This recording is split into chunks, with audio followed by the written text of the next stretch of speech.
Welcome to my channel. My name is Olivia, and today I'm going to be doing a relaxing book collection. I'm going to show you all the books I bought in the month of June, and I used to not be a big book buyer, but lately I just find it easier to buy books, especially on Amazon. You can buy used books for like $2, so it's just easier to buy the books that I want and they're at my house in a week rather than waiting like 3 to 4 weeks for the library to get it in, because a lot of the times the library by me can't get certain books, or like we just don't have certain books. Small town issues. So I've just been buying a lot of books lately, and I figured I'd show you and make it relaxing. So first of all, let's have a drink.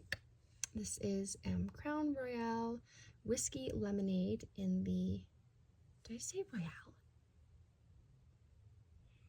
I don't really drink Crown Royal unless it's these. I just try to make it fancy. Thank you, that. And this is the mango flavor. It's okay. It's better than the blackberry, that's for sure. And it is July 3rd. Trying to be festive. But it's also pouring out. It's been raining all day, basically. Oh, well, it looks like the sun's coming out. That's South Dakota for you, and really anywhere. Okay, but let's get on with it. So this is the only book I bought brand new. That's the thing. And I probably might change, maybe I'll change my mind, but I don't buy books brand new because you can thrift books and you can buy books for like $2 on Amazon. Even if they are newer, you can still buy them used on Amazon. So yeah, the first book I bought, though, well, not the first book. I have restarted this video way too many times. I'm gonna slow down. If I fumble my words or I have to restart a thought, let's just roll with it because I'm not perfect. Okay, so I bought this book, A City on Mars, and I took the sleeve off to preserve it because I was gonna read it, and then I stopped reading it and they folded. So let's put it back on now, but first, let me show you what it looks like without the sleeve on. Pretty cool. And this book is a scientific, entertaining book about just what it would take to get to Mars. I always say I have 3 goals in my life. Do I have 3? That like are kind of out of my control. The first one is I want to see people at least attempt to go to Mars. I'm so excited for Artemis to bring people to the moon. Like, people to the moon in my lifetime would be, I would love to go to Florida to see that launch. Anyway, so yeah, I really want to see that. And I feel like my lips aren't glassy enough, so I'm just going to put lip mask on. This is Laneige lip mask. It's the best. I put it on every night. Okay, anyway. I want to see people go to the moon, like land on the moon. I want to see people go to Mars. And then I want to see North Korea, or the Korean Peninsula, reunite. Or at least North Korea come out of the communist state that it's in. I want to see freedom for North Korea. So those are like my 3 goals that I don't really have anything to do with. I'm sure there's a word for that. I should look it up. My sister told me she has a goal that has nothing to do with her achievements, and she wants to know what happened to Amelia Earhart. I thought that was funny and random. Okay, anyway. So yeah, fun. Okay, so then speaking of North Korea and the moon, this is the first book I bought. And I keep saying first, but this is the first book I'm showing you. This is not the first book I bought. Stars Between the Sun and Moon, One Woman's Life in North Korea, An Escape to Freedom. So yeah, I've had this one on my Goodreads for a really long time, and I just decided to buy it. So I've got that North Korean book. I also have this one, Nothing to Envy, Ordinary Lives in North Korea. This one I found on my Goodreads because I went to probably this book and I scrolled down to see like what was related. And this one came up, and so did this one. 10 Years in the North Korean Gulag, The Aquariums of Pyongyang. And this one I started I started a lot of these because I was just like, when I really like a book, I'll just like rip through it, you know, sometimes. And if I'm not in it, then I have a really hard time like reading it. So yeah, this one I kind of had to just like put down for now, but I will definitely be returning to it. I also, let me show you the other North Korean book that I bought. This one I also started, and it's very good, but I don't have a book I'm reading currently. Well, I started reading this book, but then my coworker lent me a book, reviving the art, or something about dying, basically. So I put this book down so I can read the book my coworker lent me. But this one, My Escape from North Korea, 1,000 Miles to Freedom, this was also my Goodreads for a really long time, so that's why I decided to buy it. And yeah, I really enjoy reading memoirs about North Koreans and like books about North Korea. Something just so crazy about the fact that people live like this to this day right now. It's really sad. So yeah, and then, you know, when you buy these books, it like supports them. I guess what I bought these used, but you know, you're still like spreading the word. So yeah, those are 4 books about North Korea that I bought, and I think so far I've read like 4 or 5 memoirs about North Koreans who have escaped. Yeah, crazy stuff. All right, so then this book. Okay, I bought this book because my son picked it out for me. He just went to the shelf at Goodwill and was like, "You'll like this, Mommy." And then I looked at it and I was like, "Oh, maybe I would."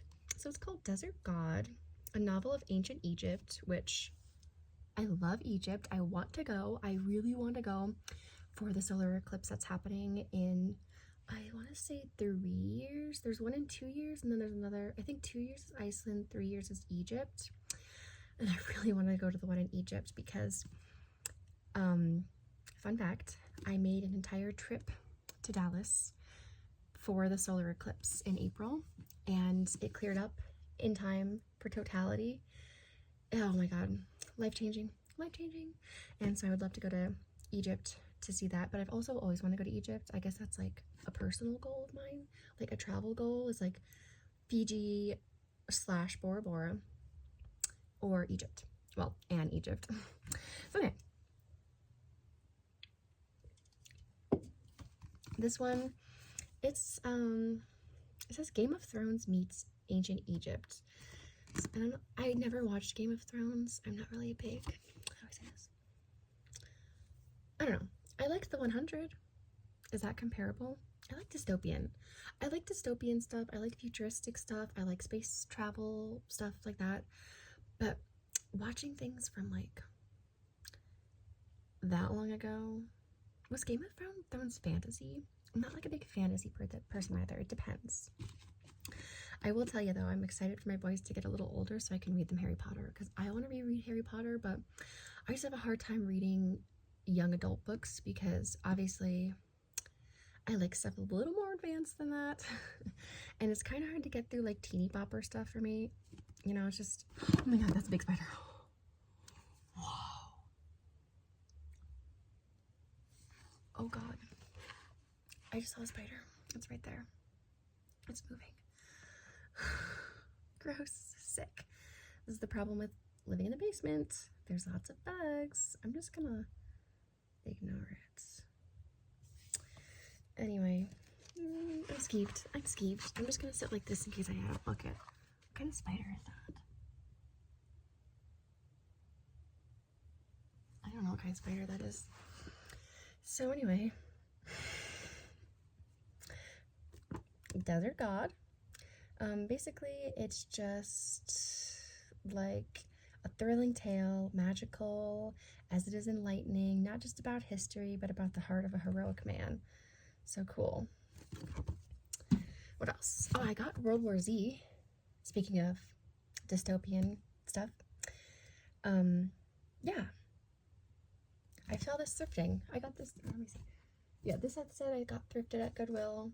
This I got thrifted at my favorite local thrift shop that I always, where did it go? Oh, there it is. That I always thrift at. Did I watch the movie? I might have seen the movie, but I don't remember if I have or not. Anyway, yeah, I think it'll be fun. See, like, a book like this, I would never think to buy or, like, put on my Goodreads, but then when I'm scanning the books at the thrift store, I'm like, oh, like, this sounds kind of like it's up my alley. Like, I like movies like this and stuff. I used to be a huge Walking Dead fan. Alright, this I didn't buy this month, but, this is an example of a book that I've tried to read multiple times, and, like, as much as I love subjects like this, I just cannot get through it. So this is The God Equation by Michio Kaku. I heard him on the Joe Rogan podcast, and I was hooked on his stuff, like listening to his interviews and like other podcasts he's been on, because he just breaks science down in a very understanding way, and he's kind of like Bill Nye, like just very smart, but has a personality. I love people like that. They're like made for stardom, but made for genius. It's like, that's the best combination. I wish that were me. But yeah, he's just a very interesting man. This is what he looks like. And, but yeah, good book. I've tried to read it a bunch of times, but it's really hard to get through because there's a lot of ideas in here, okay? I think I also, no, that wasn't last month. There's a couple of books. I'm going to do a video on the books that I have read. Maybe I'll even like rank them. That'd be fun. I should do that. Everything on my Goodreads, I either give a 5-star or a 4-star because I'm like, anything less than that, like, I'm not going to finish. I'm just not that kind of person. Okay, so my newest book that I got today, and it was packaged so nicely. Like, they bubble wrapped this book, okay? I didn't realize it was this thick. It's, let's see how many pages. That's the index. All right, it's a good 450 pages. Yeah. So this is going to be a long time to read, but it's called Chaos: Charles Manson, the CIA, and the Secret History of the 60s. So I watch Candace Owens' podcast, or like new show, I guess, because, you know, she got fired from the Daily Wire. So she has her own YouTube channel now, and she has been talking about this book in every single episode, and just I guess it's kind of like a little bit of maybe conspiracy theories. What if everything we thought we knew about the Manson murders was wrong? A sweeping indictment of the Los Angeles justice system, with cover-ups reaching all the way to the FBI and CIA. And I know it's backwards, but these are the guys who wrote it. And it kind of is just like challenging you to rethink the way that like the government and the media portrayed the 60s.